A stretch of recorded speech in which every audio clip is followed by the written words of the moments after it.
The house pulsed with life as the thrum of bass echoed through every room, shaking the walls and blurring the edges of reality.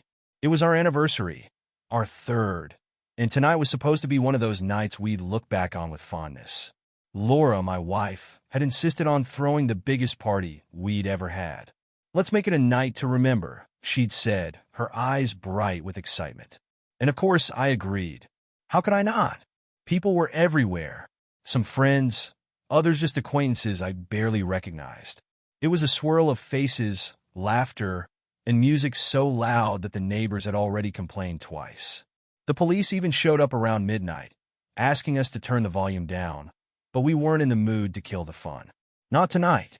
Not when it felt like everything in the world was perfect. At least, that's how I wanted to see it. By the time the night began to wane, there were about a dozen people left. The earlier crowd had thinned out, leaving behind a group that seemed more at ease, sprawled around the pool, sipping drinks and indulging in a shared sense of intoxication. I was in and out of conversation, too drunk to focus, but too sober to completely let go. Every now and then, my eyes would drift across the room and land on Laura, who, by that point, was still mingling with our guests. She looked incredible, radiant in that way only she could manage after 3 years together. But there was something else, something off. There was this guy, Mark. He was one of the few people I didn't know at all. Tall, confident, and annoyingly smug. Laura had introduced him as an old friend, but I had never heard her mention him before, not once. Yet, as the night wore on, she seemed glued to his side. Their conversation stretched on, punctuated by laughter that seemed a little too genuine, a little too intimate. At first, I tried not to let it bother me.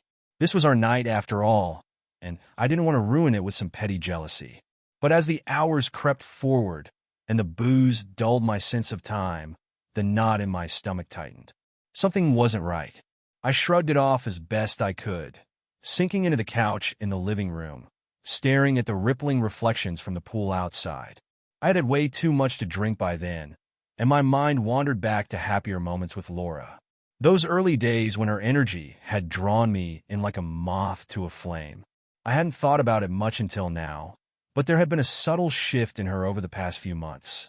Moments where she seemed distracted, distant. And tonight, whatever it was, seemed to finally bubble to the surface. I was sinking deeper into the couch, my body heavy from the alcohol and the weight of my thoughts. The music was still blasting, but it felt far away, like I was wrapped in a thick haze.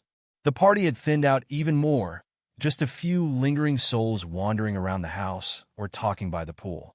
Every now and then, someone would laugh too loud or splash in the water, but I was disconnected from it all. Laura's laughter cut through the noise. That light, easy laugh I used to love hearing. I looked over, and there she was, still with Mark, still glued to his side. His arm rested casually on the back of her chair, and she leaned in, her head tipped back in laughter at something he said. I tried to tell myself it was nothing, just a friendly conversation, but I couldn't stop watching them. The way she looked at him, it was different, not like how she looked at me anymore. I shifted on the couch, uncomfortable in my own skin.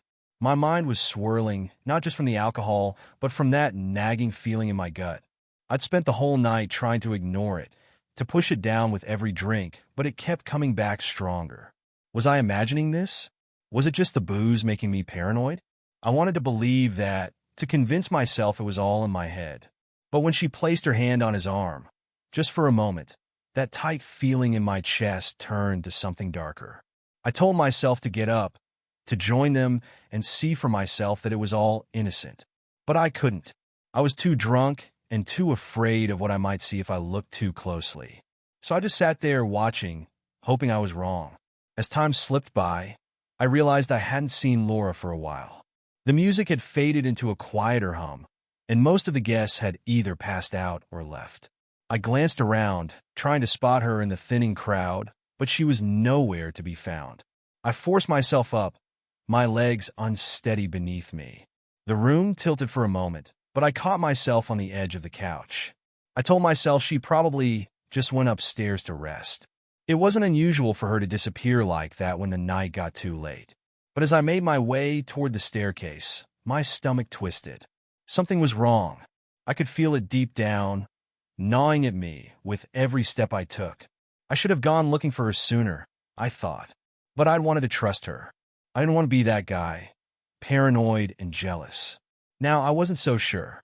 As I reached the second floor, I heard it, quiet at first, almost drowned out by the low throb of music downstairs. But as I walked toward our bedroom, it got louder.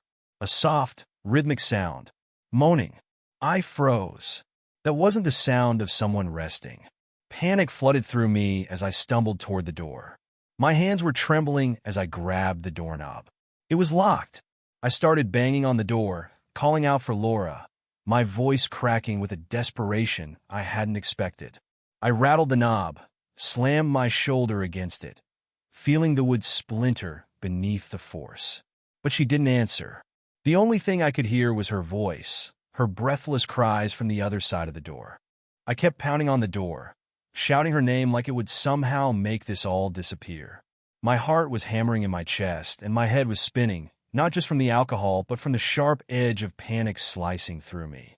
I couldn't believe what I was hearing. I didn't want to believe it. I slammed into the door again, harder this time, feeling the wood crack beneath my shoulder. There was no more thought, no more hesitation. It was pure instinct now, driven by the sickening sounds coming from the room. Each groan, each breathless moan felt like a knife twisting deeper inside me. I finally forced the door open, stumbling into the room, half expecting what? I didn't know. Maybe that I'd been wrong, that it was some misunderstanding, some drunken mistake I'd laugh about later. But there she was. Laura was lying on the bed, her body tangled in the sheets, her face flushed, sweat glistening on her skin.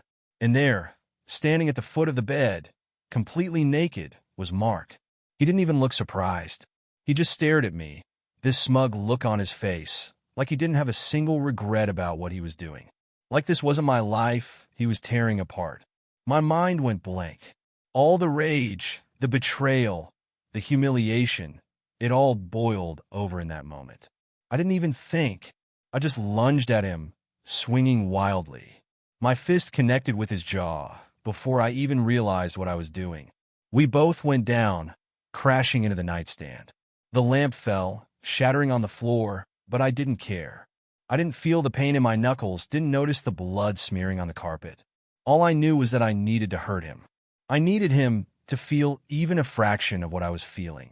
We fought like animals, a blur of fists and rage. He was stronger than I expected, and the alcohol slowed my reactions. At some point, Laura was screaming for me to stop, trying to pull me off him, but I couldn't hear her. I couldn't focus on anything but the man in front of me, the one who had touched her, taken something from me that I could never get back. But he was stronger than me, and the booze had me stumbling. He managed to shove me off, and I staggered backward, slamming into the dresser. Before I could gather myself, I saw him grab the champagne bottle from the floor. The next thing I knew, it was smashing over my head, and everything went black. The world slipped away, but not before I saw Laura's face, twisted in horror, her hand covering her mouth, her eyes wide with shock and something else. Something close to guilt. When I opened my eyes, the first thing I noticed was the sterile white ceiling. The harsh lights made my head throb, sending sharp pulses of pain down my neck. I groaned, trying to shift, but my body felt heavy, weighted down by exhaustion and something else, something more crushing than physical pain. I blinked, struggling to make sense of where I was. The smell of disinfectant, the faint beeping of machines, and the unmistakable sound of murmured voices told me everything. I was in a hospital. As the fog in my mind slowly cleared, flashes of the night came back to me. The party. Laura. Mark. The champagne bottle. The betrayal. My chest tightened with the memory, a suffocating weight that left me gasping for air. I tried to sit up, but the pain shot through my skull like lightning, forcing me back down onto the stiff mattress. Hey, take it easy. I turned my head, and there she was, Laura. Her eyes were puffy and red, her hair a tangled mess. She looked fragile, crumpled in the chair beside the bed like she hadn't slept in days. Her hand was resting on mine, a gentle, familiar touch, but all I felt was cold. "You're in the hospital," she whispered like I didn't already know. "You hit your head. They had to stitch you up." Her voice was trembling. Her words rushed, but I wasn't interested in her explanations. The room felt smaller with her in it, suffocating, like I was trapped under the weight of everything she'd done. I stared at her, unable to say anything. There was a lump in my throat, the kind that felt like it could choke me if I didn't push it down. The last thing I remembered was the sound of her voice, screaming at me to stop, like I was the one who'd crossed the line. Like I was the one who had destroyed everything. "Please, just let me explain," she said, tears welling up in her eyes. "I was drunk. I didn't know what I was doing, I swear. It meant nothing. It was just a stupid mistake." The words sounded rehearsed, hollow, like she'd spent the last few hours perfecting her plea. But I didn't want her apologies. I didn't want her tears. I just wanted to be anywhere but here, with her, in the ruins of what was supposed to be our life. I pulled my hand away from hers, feeling the heat of my anger rise again. "Get out," I croaked, my voice barely above a whisper. Her face crumpled, more tears streaming down her cheeks, but I couldn't feel any sympathy. I didn't want to comfort her. I didn't want to hear her excuses. I just wanted her gone. "Please," she begged, reaching for me again. "Let's talk about this. I'm sorry. I didn't mean for any of this to happen. I'll do anything, just—" I said get out. I snapped louder this time. My head throbbed with the effort, but the pain barely registered compared to the ache in my chest. "I can't even look at you." Her sobbing grew louder as she stood, hovering for a moment like she wasn't sure if she should leave. I turned my head away, closing my eyes, trying to block her out. The sound of her footsteps as she finally left the room was a relief, but it did nothing to ease the hollow feeling inside me. I was alone. Alone in a hospital bed, with nothing but my thoughts and the awful truth of what had happened. The hours crawled by in silence. The hospital room felt too bright, too clean, like it didn't belong to the world I now lived in. I kept waiting for the pain in my head to dull, but it never really went away. The real pain, though, was in my chest. Every time I closed my eyes, I saw Laura and Mark together. I heard the noises, felt the humiliation all over again. It wasn't just the cheating. It was the betrayal of it happening in our home, on our anniversary, during a celebration that was supposed to mean something. The door creaked open, and for a brief moment, I thought it might be a nurse. But no, it was Laura. Again. She stood in the doorway, hesitating like she didn't know if she was welcome. I turned my head away, staring at the wall, hoping she'd get the message. But she didn't. Instead, she crept in, as if by some miracle this time would be different. "You need to rest," she said softly, like she was taking care of me. The irony of it made me want to laugh. She, taking care of me? The one who broke everything? "I can't sleep," I muttered, still not looking at her. "I'm so sorry," she whispered. I could hear her voice cracking, the way she was trying to hold back the sobs. But it felt distant now. I was too numb to care. "Please believe me, I didn't want to hurt you." I finally turned to face her, and the words spilled out before I could stop them. "Did you think about me at all while you were with him? Did you think about us? Or were you too busy having the time of your life?" She flinched like I'd slapped her. Her eyes filled with tears again, but I didn't feel sorry for her. I couldn't. "You're drunk," she said, her voice small. "You don't understand, it wasn't." "Don't—" I cut her off, sitting up despite the pain shooting through my skull. "Don't you dare make this about how drunk we were. You knew exactly what you were doing. You chose this." She shook her head, her breath hitching. "No, I swear. I never meant for it to go that far. It just happened. I wasn't thinking." "That's the problem, Laura," I said, my voice low, dangerous. "You weren't thinking. You didn't think about me. You didn't think about what this would do to us. And now look at where we are." Her sobs broke through, and she sank into the chair again, covering her face with her hands. She looked small, vulnerable even, but I couldn't reach out. I couldn't find it in myself to comfort her, not after what she'd done. I wasn't even sure I recognized her anymore. "I love you," she choked out between sobs, but the words felt empty, stripped of meaning. If she loved me, why did she do it? How could she tear everything apart like this? I looked away, staring at the blank hospital wall again, because if I looked at her any longer, I might have shattered all over again. "Just go, Laura. I need you to go." There was a long pause. Her sobbing quieted. I could feel her hesitation, like she didn't want to leave, but eventually, she stood up, wiped her eyes, and walked out the door. This time, she didn't say anything before she left. No more apologies. No more pleading. Just the quiet click of the door, and then silence. It should have been a relief, but the silence was worse. It was a reminder of what I was left with. Nothing. Nothing but the broken pieces of everything I thought we had. 2 weeks later, I was discharged from the hospital. The nurses had warned me about taking it easy, about avoiding stress, but they didn't know that stress had already become my constant companion. The concussion was just a detail. The real damage had already been done, and no amount of bed rest was going to heal that. Laura wasn't at the hospital when I left. I made sure of that. I told her to stay away, told her I didn't want to see her face, and to her credit, she listened. Or maybe it was just guilt. Either way, I rode home in silence, with nothing but my thoughts to keep me company. When I walked into the house, the first thing that hit me was the smell. Stale alcohol, the faint scent of sweat, and the metallic sting of dried blood still lingered in the air. The house looked like a bomb had gone off, and no one had bothered to clean up the wreckage. Bottles were scattered across every surface. Empty glasses tipped over like forgotten relics from the night that changed everything. I could still see where the fight had happened. The overturned nightstand, the dent in the wall where my head had slammed after Mark swung that champagne bottle. Bloodstains. They were still there, soaked into the carpet, dried like a permanent reminder of the worst night of my life. It wasn't just a physical mess that bothered me. It was the symbolism of it. Laura hadn't cleaned anything, hadn't bothered to put the pieces back together. She'd left it like a crime scene, waiting for me to return and face it all over again. I stood there, staring at the bloodstain on the floor, trying to remember how it felt to care about this house, about this life. But all I felt was numb, detached. I was home, but it didn't feel like it. This wasn't home anymore. It was a mausoleum, a place where all the memories had turned sour, like a once vibrant photo left out in the sun to fade. I walked through the house, room by room, absorbing the remnants of our so-called life. The kitchen, where we used to share lazy Sunday mornings, now cluttered with broken glasses and forgotten dishes.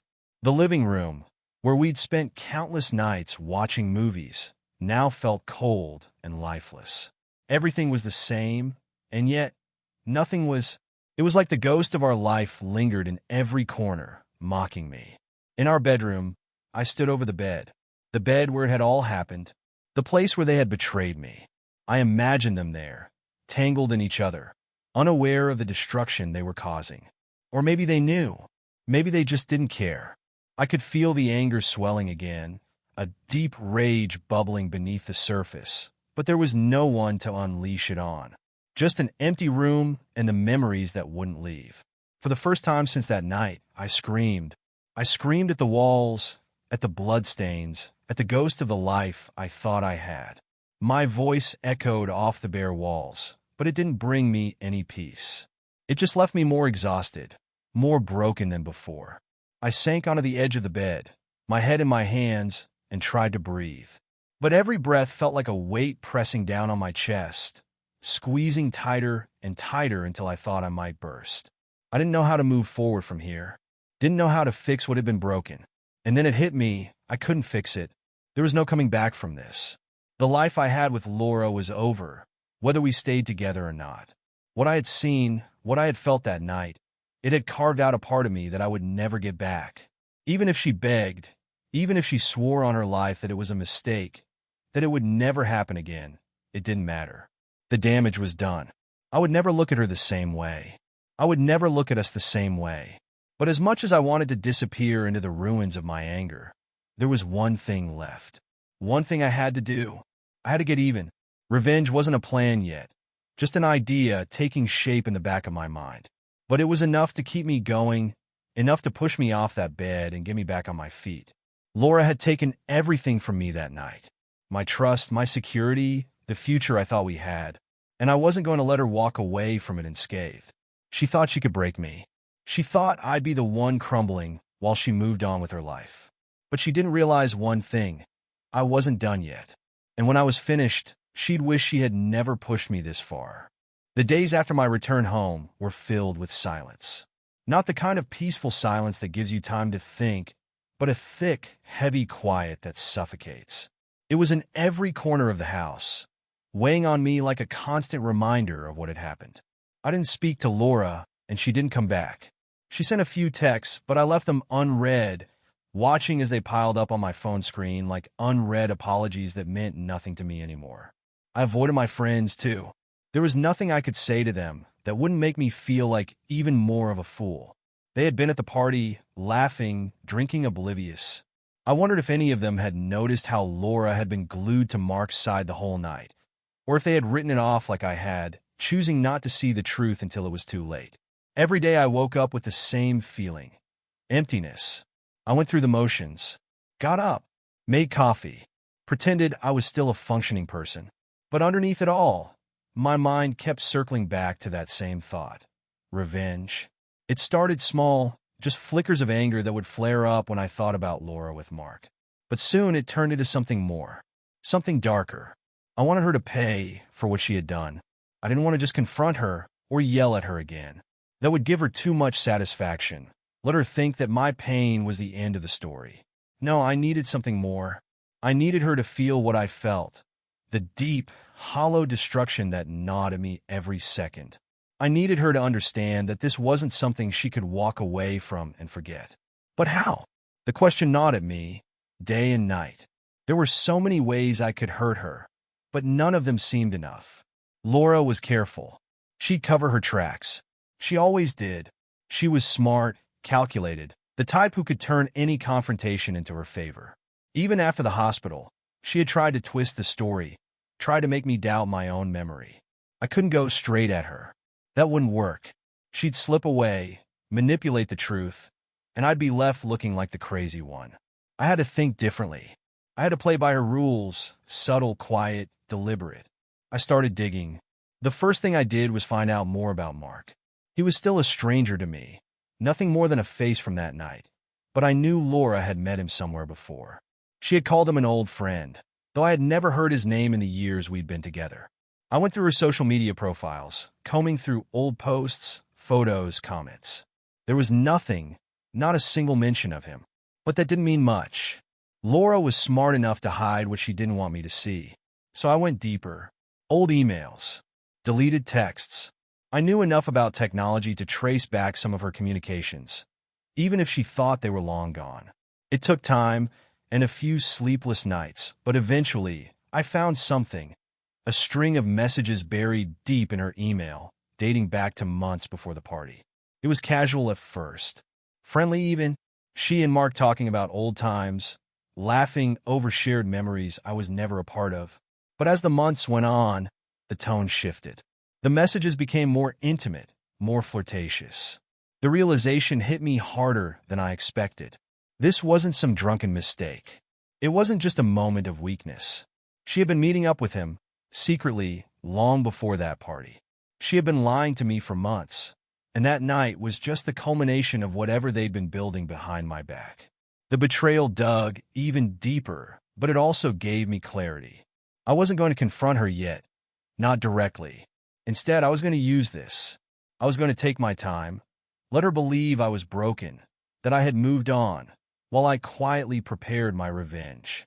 Because Laura's life, like our marriage, was about to fall apart, piece by piece. She just didn't know it yet. This wasn't about getting even anymore.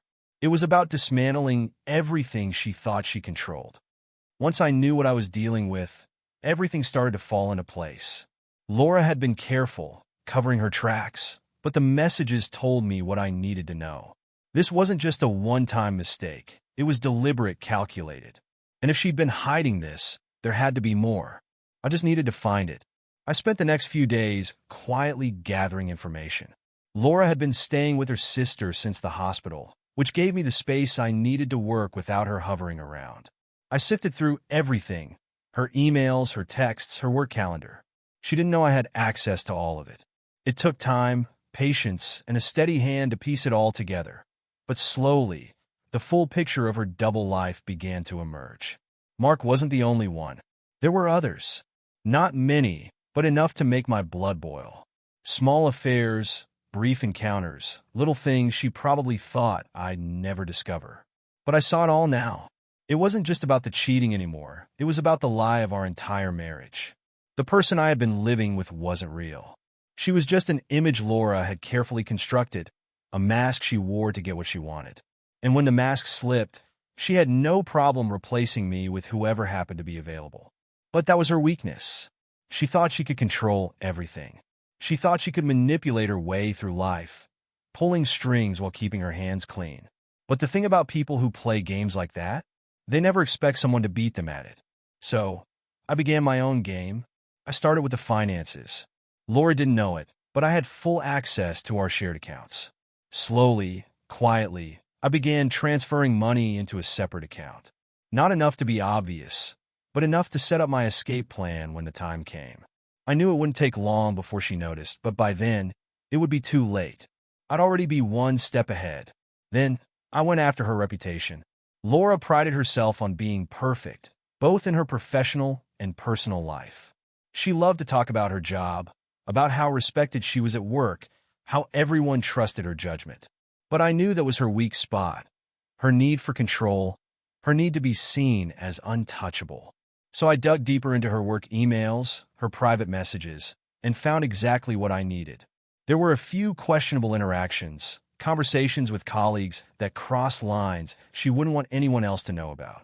I copied everything. It wasn't about exposing her right away. It was about making sure that when she fell, she would fall hard, and when I was finished, there would be no coming back. Once I had gathered enough ammunition, I began planting the seeds of Laura's downfall. The trick was to do it slowly, carefully, so she wouldn't realize what was happening until it was too late. I knew how she operated. Always 2 steps ahead, always thinking she could talk her way out of any situation. But not this time. The first thing I did was leak just enough information to her work. Nothing drastic, just a few small things. Emails forwarded anonymously, hints that suggested impropriety without outright accusation. It was subtle, just enough to raise eyebrows. I knew the office politics where she worked, knew how fast rumors spread, and how easily doubt could poison someone's image. It wouldn't take long before her colleagues started to whisper behind her back, questioning the woman they had once admired. While that storm quietly brewed, I focused on the next stage, Mark. He was the key to this, the spark that had ignited everything. I didn't want to just go after Laura. That would be too easy. No, I wanted to dismantle their connection as well, to make sure that whatever she thought she had with him would turn to ashes in her hands. I did my research on him. He wasn't hard to find. Single, no kids, not tied down by anything or anyone. A man who played by his own rules. That was probably why Laura had been drawn to him in the first place. He was everything I wasn't, carefree, dangerous, unpredictable. But he was also reckless, and it didn't take long to find some dirt on him. He had debts, big ones, gambling mostly, and he was in deep with people who didn't take kindly to men who couldn't pay up. I couldn't help but smile when I uncovered this. It was too easy. I didn't even need to make a move directly. I just had to make sure the right people knew where to find him. With Mark, I didn't need to destroy him. I just needed him distracted, too preoccupied with his own problems to be there for Laura when her world started falling apart. He would unravel all on his own, and I'd be happy to watch it happen from the sidelines. I was playing the long game now. Every move was calculated, every step taken with purpose. The beauty of it was that neither of them knew what was coming. They were living their lives, oblivious to the traps I was setting. Laura probably thought I was wallowing in self-pity, broken and defeated. She had no idea I was already working behind the scenes to dismantle everything she held dear. And that was the most satisfying part, knowing that by the time she realized what I was doing, it would be too late to stop it. I kept up appearances, though. I still stayed silent, kept my distance. Let her think I was too shattered to act. When she texted, I didn't respond. When she tried to reach out through mutual friends, I brushed them off. I wanted her to feel like I had withdrawn, that I was lost in my own grief. The longer she thought I was down, the higher she would climb, and the harder she'd fall when I pulled the rug out from under her. It was all set in motion now. All I had to do was wait. The waiting became a game of patience. I spent days monitoring the fallout, watching as the seeds I'd planted slowly took root.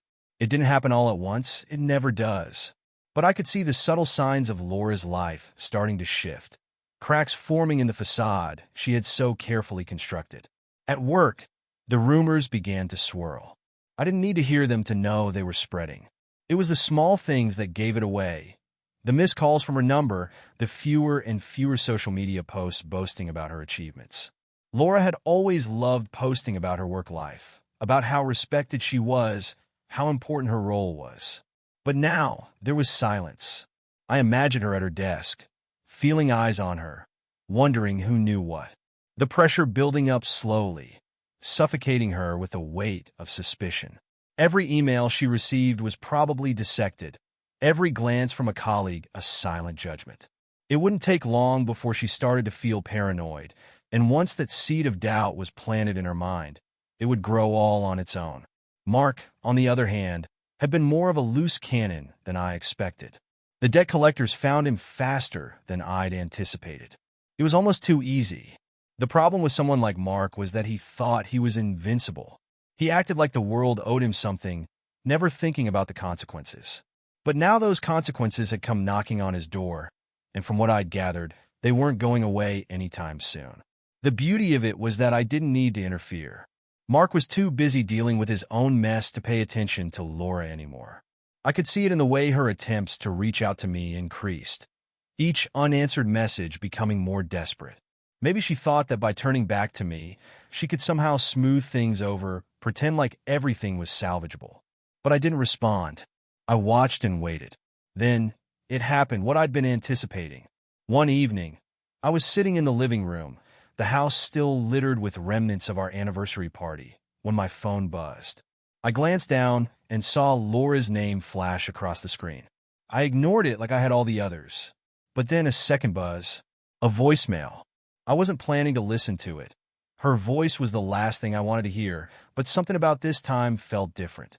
So, I played it. Her voice was frantic. Not the calm, controlled Laura I'd always known, but someone on the edge, teetering dangerously close to a breakdown. She said something about work, how things were starting to spiral, how she was worried that people were turning against her. There was desperation in her words, a plea for understanding, for reassurance. But the moment that stood out the most was the mention of Mark. She didn't know where he was. She hadn't seen him in days, and her attempts to contact him had gone unanswered. She sounded almost panicked, like she couldn't understand why he had disappeared, why he had left her to deal with everything on her own. It was clear now, her safety net was gone, and she was grasping at straws. I could picture her in that moment, standing alone in the chaos she had created, with no one to turn to. Not Mark, not her colleagues, not me. It was all coming together. I didn't reply to her voicemail. I didn't have to. She was already unraveling, already feeling the weight of everything closing in around her. And soon, when the final pieces fell, she'd realized there was no one left to help her. I wasn't just taking away her life. I was watching her destroy herself. The moment I'd been waiting for came a week later. I had been patient, letting the chaos swirl around Laura, knowing she was on the edge. Her work was collapsing. The rumors I had seeded were growing into accusations she couldn't deflect, and her support system, Mark, was gone, buried in his own self-made disaster. Everything had been set in motion, and now it was time for the final move. I hadn't seen Laura since I'd left the hospital, but that didn't matter. I knew she would come to me when she had no one else to turn to, and sure enough, she did. It was late, well past midnight, when I heard a knock on the door. I didn't have to look through the peephole to know it was her. There was something almost poetic about it, really, her coming back to the wreckage of our home, desperate, hollow, hoping I would be there to fix what she had broken. I opened the door, and there she was, standing in the doorway like a shadow of the woman I used to know. Her eyes were red, her face pale, her once perfect exterior shattered. She looked at me, searching for some trace of the man who used to love her, the man who would have done anything for her. But that man was gone. I didn't know where else to go, she whispered, her voice barely audible, like a confession. I didn't say anything. I just stepped aside and let her in. She walked past me, glancing around the house, probably noticing how little had changed since the night of the party.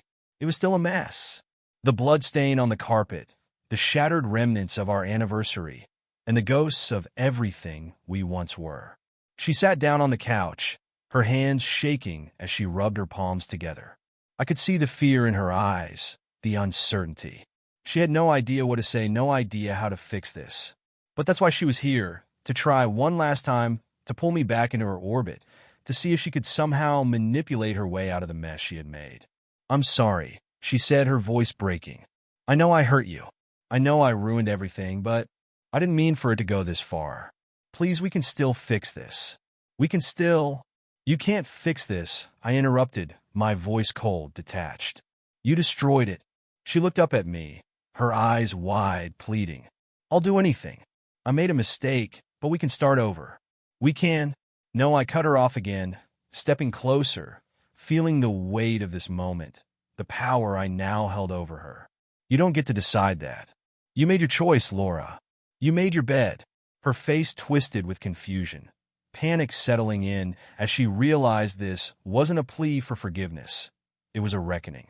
Everything she had tried to control was slipping away, and there was nothing left to manipulate, no strings left to pull.